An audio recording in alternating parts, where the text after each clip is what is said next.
Hi everyone, Sam Wensley here from Sam's Woodland Tours. Today I'm out and I'm going to do a video on baking with a cast iron Dutch oven, except this is not a full-size one. This is going to be a review today of the Camp Chef 3/4 quart cast iron Dutch oven. So I'm going to do one of my favorite recipes. It's one of the most simplest things I do, but it is a classic. I'm going to do Bannock in the Dutch oven, but I've got my own little take on it. I've got my fire going already, had that going for a little while now to establish a good bed of coals. Generally speaking, when you're getting ready to bake with a bake kettle, you want to have your fire going, you want to have a good bed of coals, because we're going to shovel coals underneath and on top. It doesn't matter the size. If the recipe calls for baking it like you would in an oven, that's what you're going to need to do. So I'll walk you through that process in a little bit. But where today is a winter day, snow all around, I've built a huge fire to just try and establish a good bed of coals. Of course, if you're doing any kind of campfire cooking or baking or anything like that, you want to be mindful of the time of the year and make sure that you're not burning the place down. But where we're covered in snow out here, I thought I'd just pile it all on and get that bed of coals established where I don't have to worry where we have snow. So I'm going to start. I pre-mixed my Bannock, but I'm thinking I'm going to include the recipe down below, but I will walk you through this. This is based on the recipe, loosely based on the recipe found in Morse Kohansky's Bushcraft book. So I've got 1 cup of all-purpose flour. In this case it's actually gluten-free, but it's 1 cup of all-purpose flour, a half a teaspoon of baking powder, a pinch of salt. His recipe, I have altered it as I mentioned, calls for something to brown it with. So this is the classic thing that you would take out. Normally you would line this with lard, or you'd have some form of sugar, maple syrup, or whatever.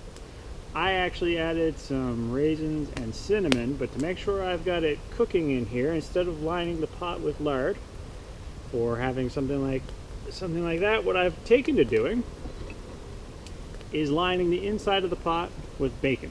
It's kind of become a favorite since a fishing trip I took a few years ago with Dad. I'm going to take bacon, line the inside of the pot,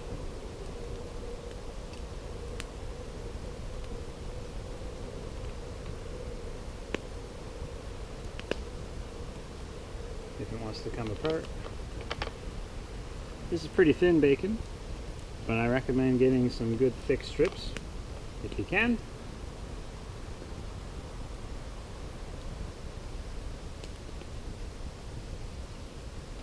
So anytime if I'm going to fry bacon in a frying pan rather than cooking it on a stick, I'll see if I can fry bacon in the pan first, or in this case, all at the same time. There we go. I'll line the bottom of the pot with that. So if you're going to do this, you can do this in a full-size Dutch oven, but you want to make sure that you try and have it all covered, or as much of it as possible. So I've got up the sides and in the middle. So as the Bannock is baking, the bacon will be frying at the same time, keeping the pot nice and lubricated, but also sealing lots of deliciousness into the Bannock. So we've got a cinnamon raisin Bannock that we're going to cook up here too. So it's excellent for breakfast, but I'll eat it any time of the day. Now, usually recipes will call for specific amounts of water, but when you're out in the woods, it's up to you if you want to carry measuring implements. Generally speaking, if you're going to mix it up on the go, make sure that you do bring measuring implements with you. But today we're going to eyeball our water. For those of you who know a bit about baking bread, if you're going to do this, not recommended, but if you are going to do it, you add small amounts of water slowly. Because if you're in a kitchen and you add too much water, you can always add more flour or something like that, as long as you don't add way too much water. But if you go a little heavy on the water, you're gonna add a little bit more flour, but where I'm out here, I only brought 1 container of pre-mixed Bannock. I'm just gonna add my water nice and slow.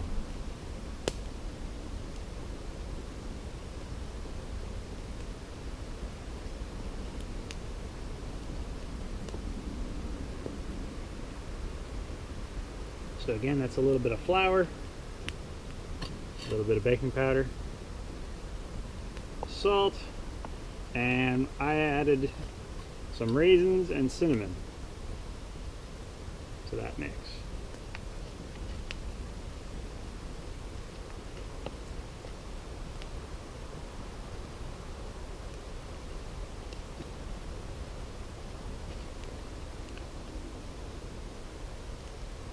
I've had this Dutch oven for I think a couple years now, and a lot of fun. Of course, Bannock is a classic in it, but with cast iron cookware, I like making things like cornbread.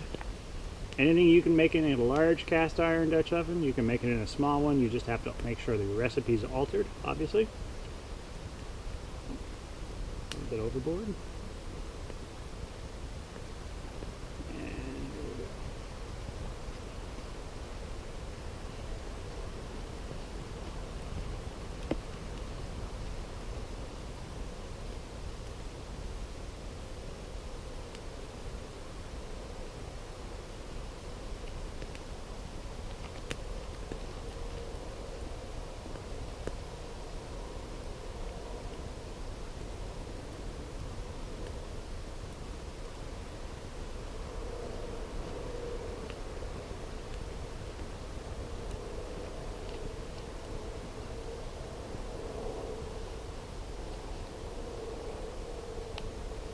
Normally it doesn't take that long, but like I said, where I had 1 shot, I wanted to go nice and slow.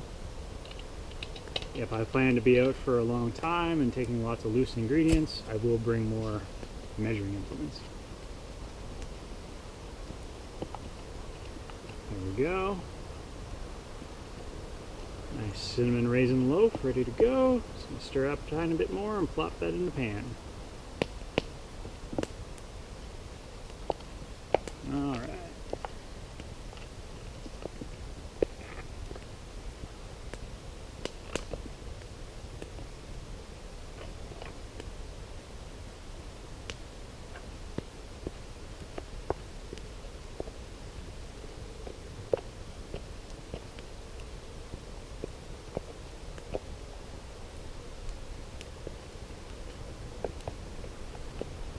Cooking time is going to vary depending on temperature, of course, and how evenly you can get it to cook.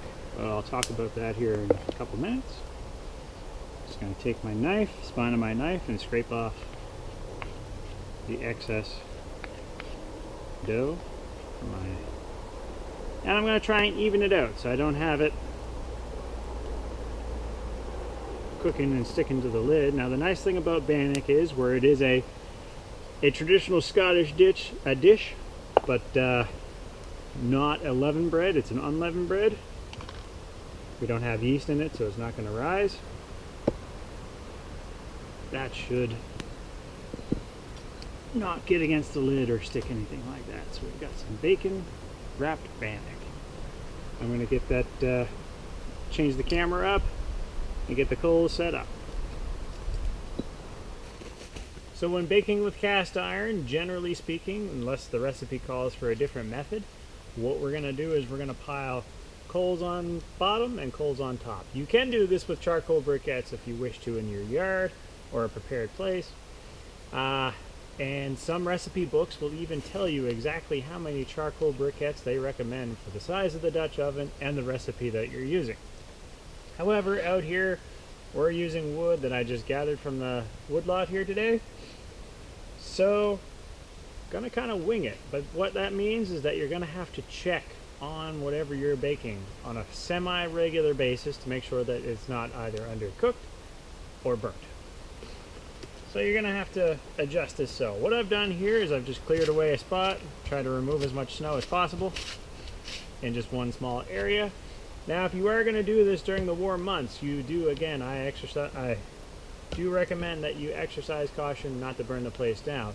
That is actually why one of my favorite times of the year is winter, because you can get away with more things like this and not have to worry quite as much. I will, however, be scorching some of the earth on top to a degree. Now you can get lots of steel shovels for doing something like this, but today just getting by with ingenuity, an old piece of bark, poplar bark I believe. Okay.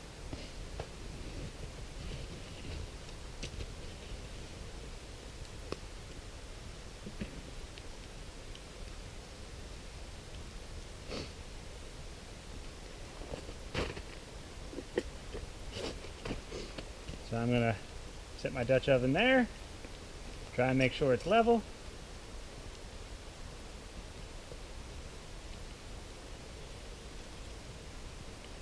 And I'm going to scoop some coals on top of my oven lid.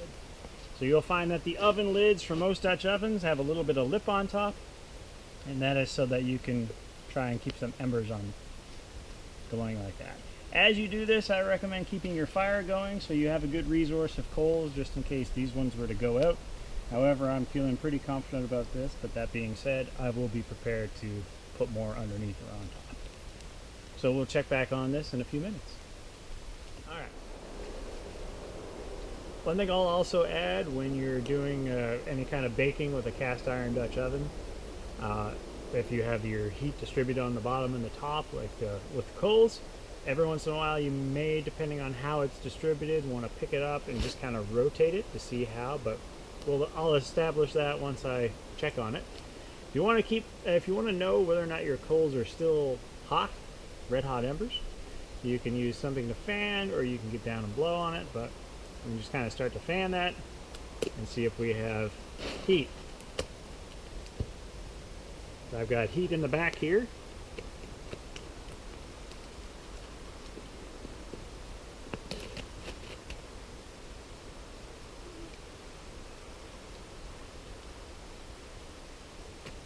And I can actually tell that I still have heat on the bottom, but the coals on top of my Dutch oven have gone out. So I am going to just put on my gloves. I recommend bringing some kind of glove back that you can handle hot things with. Welding gloves will do, or just good work gloves. The larger Dutch ovens, you can often get either with them or for them purpose lid lifters. So our Bannock isn't quite done from the top. So what I'm going to do, I'm going to set it off to the side. And I'm going to bring a whole new set of embers in.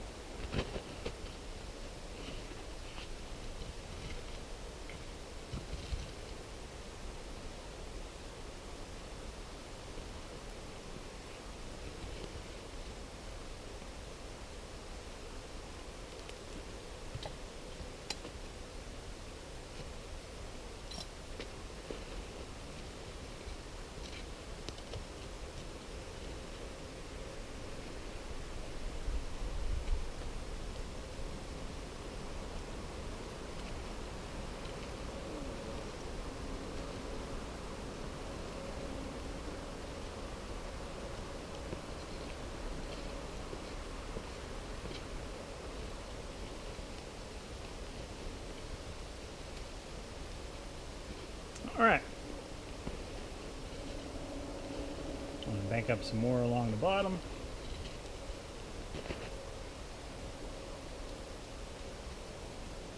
And we'll come back and check that in just a few minutes. Okay. So just in time too, as the sun is going down, lifting the lid off. As you can tell, one test you want to do, poke it with a knife, or in this case I'm actually cutting it, and see if the knife comes clean. This knife actually is clean, so our Bannock and our bacon is done. Bannock is, I don't recall if I mentioned this earlier in the video, so I'll mention it again. It is a traditional dish from Scotland, a bread that was adopted over here by many people going out into the woods for its simplicity, easy to carry the ingredients. You didn't have to worry about making a loaf of bread rise. It was just something you would cook in a frying pan. A bake kettle or a Dutch oven, as they became popular in North America for people traveling through the frontier. And of course, as many of you may be aware, is easy to put on a stick and cook out in the forest as well too. So that's bannock, and my take: cinnamon, raisins, wrapped in bacon. All right. Thank you for watching. Thank you for joining me on this. I hope if you have access to some cast iron cookware, if you're able to go out in the woods or try it in your backyard with charcoal briquettes or something like that, or if you want to even use a Dutch oven in your actual oven, you can do that too. To give it a try. I believe I'm listening to some coyotes. I don't know if that's going to be picked up on your camera, but as always, thank you for watching. If you like this video, click like and subscribe down below, and I'll see you next time.